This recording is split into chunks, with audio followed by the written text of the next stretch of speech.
up, everybody? My name is Tamara, and welcome to yet another episode of The Yellow Wall.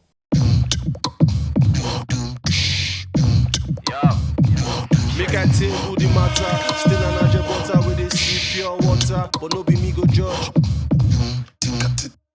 So earlier this week, I woke up ready to do some boring episode on the Big Brother reunion or something vaguely political that my producer would probably have killed me for trying. But then my friend sent me this tweet. As I'm sure most of you know, there's this woman called Oloni. Is that how they say it? Oloni? Anyway, Oloni.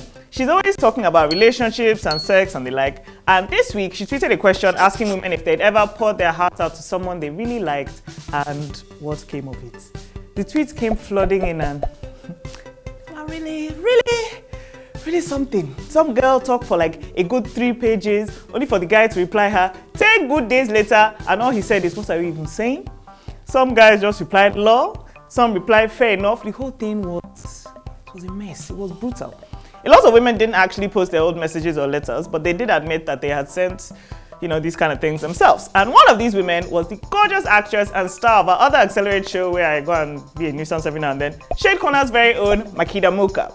She tweeted that she has sent an epistle of her own, but that it all worked out because the man she sent it to is her husband today. That's so cute, right? Before that tweet, the whole narrative had been sitting down and writing these long messages was something you only do if, you're a little stupid. But after I saw Makida's tweet, I realized it's not so. The only time we feel compelled to write all these things is when we're in love, in lust, desperate, or just a tragic combination of all three.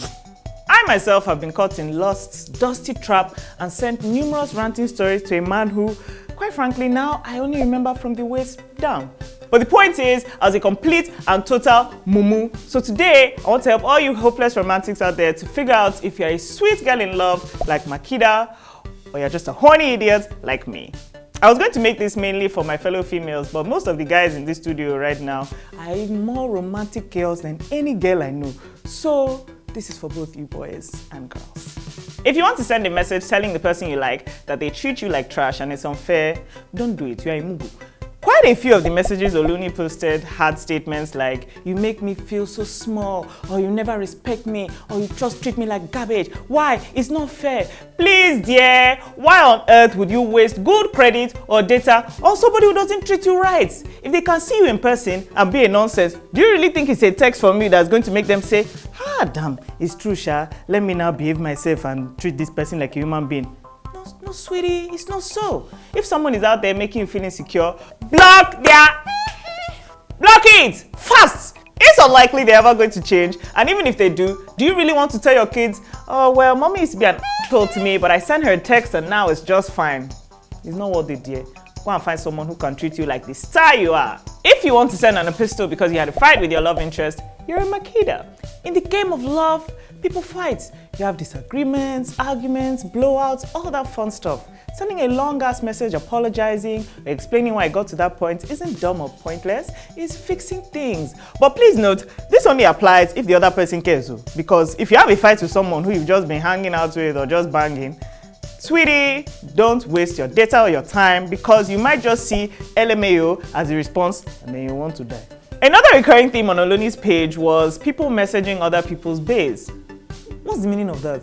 How can you confidently be sending messages to somebody sharing their genitalia like community braid and expect a decent response?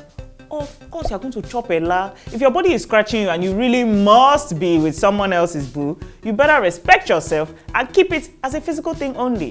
If he or she wants to change things up and make you their main piece, that's good for you. But don't you dare go around making ultimatums as if you're not the imposter in the relationship. Better keep quiet and just let what's happening happen. Because chances are, one of two things will happen. You'll be blocked or you'll be aired. If you want to send a mini book to your partner because you can't express yourself in person, you're probably a Makida. I know a lot of people get tongue-tied or shy in person and can only express themselves properly when writing, and that's perfectly fine. If you want to ask the person you like how they feel, or you want to express your own feelings, and it's a person you really like who treats you well and makes you feel special, then go right ahead and shoot your shots. Even if they don't feel the same way as you, you won't die, Sha. You at least tried. Again, this only applies to nice people. Do not waste your time sending this to someone who only calls you once a week because their schedule is so crazy. That's not a partner, that's a bastard. If you want to send a message that requires you to scroll down for longer than 30 seconds or a letter that's more than 3 pages, then honey, I don't even care what the situation is. You are a mug. What on earth do you really have to be saying that cannot be summed up in 2 brief paragraphs? This is 2019, dear. If the thing is really long, call him, FaceTime her. Don't sit down and write a whole ass book for anybody. It isn't worth it. Chances are, if you're that emotional and upset about something, the person you're writing to isn't even worth it. So save your time, baby. Put the phone down, put the pen down, and just walk away. And finally, if you have a friend with benefits that you want to take things further with, that one is 50-50. You could be a Makida or you could be a Momo. For that one, you just have to shoot your shots and go with God. I wish you all the best. And that's the end of the episode. If you have any tragic stories of rejection or stories where sending long messages helped your relationship, let me know in the comments below. And make sure you subscribe to our channel, Accelerate TV, for all that great content. My name is Tamara, and I'll be back 2 Fridays from now with more from the Yellow Wall.